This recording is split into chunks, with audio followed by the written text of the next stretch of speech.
कभी थाली बजाने पर विरोध, कभी दिया जलाने पर विरोध और अब वैक्सीन का विरोध। देश को एक और मजबूत करने के लिए मोदी सरकार द्वारा आज तक जो भी कदम उठाया गया, हमारे देश के विपक्ष ने उसका विरोध किया या फिर हमारी क्षमताओं का मजाक उड़ाया, लेकिन अंत में हर बार मजाक इन विपक्षियों का ही बना।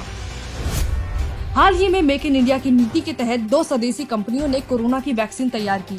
इस उपलब्धि से एक तरफ पूरे देश ने मोदी सरकार से लेकर वैज्ञानिकों को सराहा, वहीं दूसरी तरफ देश के विपक्ष ने हमेशा की तरह अपने झूठ और भ्रम की दुकान चलानी शुरू कर दी। टोटी चोर अखिलेश यादव ने वैक्सीन पर अपनी भद्दी टिप्पणी देते हुए कहा कि ये वैक्सीन भाजपा की है और इसे मैं नहीं लगवाऊंगा। देखिए, मैं तो नहीं लगवाऊंगा अभी वैक्सीन, मैंने अपनी बात कह दी, और वो भी बीजेपी लगाएगी उसका भरोसा करूंगा मैं? अरे जाओ भाई, अरे अपनी सरकार आएगी सबको फ्री वैक्सीन लगेगी। वहीं टोटी चोर की ही एक चमचे ने कहा कि इसे लगवाने से लोग नापुंसक हो जाएंगे। तो हमें लगता है कि कहीं न कहीं उस वैक्सीन में कुछ ऐसी चीजें हों कि नुकसान हो जाए, और हमें लगता है कि बाद में लोग कह दें कि नहीं, जनसंख्या कम करने के लिए, मारने के लिए लगा दिया वैक्सीन, तो आप नपुंसक बना, कुछ भी हो सकता है। शशि थरूर से लेकर मनीष तिवारी तक सबने इस मुद्दे पर जमकर राजनीति की, लेकिन इन बैलबुद्धि चमचों के मुंह पर सबसे बड़ा तमाचा तब पड़ गया जब विश्व के कई देश उसी वैक्सीन की मांग भारत से करने लगे।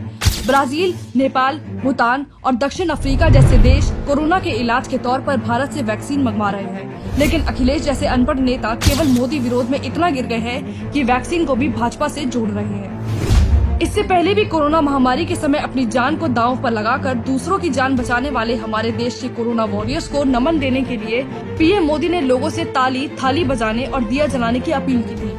पीएम मोदी की अपील पर देश की बढ़ती एकता इन गिद्धों को रास नहीं आई और इन्होंने इसका मजाक उड़ाना शुरू कर दिया। ये कहने लगे कि दिया जलाने से कोरोना नहीं भागेगा, लेकिन इन मंदबुद्धियों को ये समझ नहीं आया कि ये कोरोना भगाने के लिए नहीं बल्कि महामारी के खिलाफ देश की एकजुटता का प्रतीक था।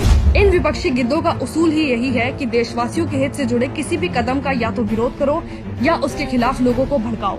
आज वैक्सीन को लेकर भी ये घटिया मानसिकता के लोग जनता को बरगलाने की कोशिश कर रहे हैं, लेकिन ये भूल गए हैं कि जिस वैक्सीन का ये विरोध कर रहे हैं उस वैक्सीन की मांग अंतर्राष्ट्रीय स्तर पर बढ़ती जा रही है। भारत का यूं आत्मनिर्भर होना इन गिद्धों को रास नहीं आ रहा है, क्योंकि इन्हें यहाँ देश का फायदा नहीं बल्कि मोदी सरकार का फायदा नजर आ रहा है, और इसलिए ये लोगों को वैक्सीन का बहिष्कार करने के लिए भ्रमित कर रहे हैं। लेकिन देश की जनता समझदार है और इनकी बातों में एक बार फिर से नहीं आने वाली है।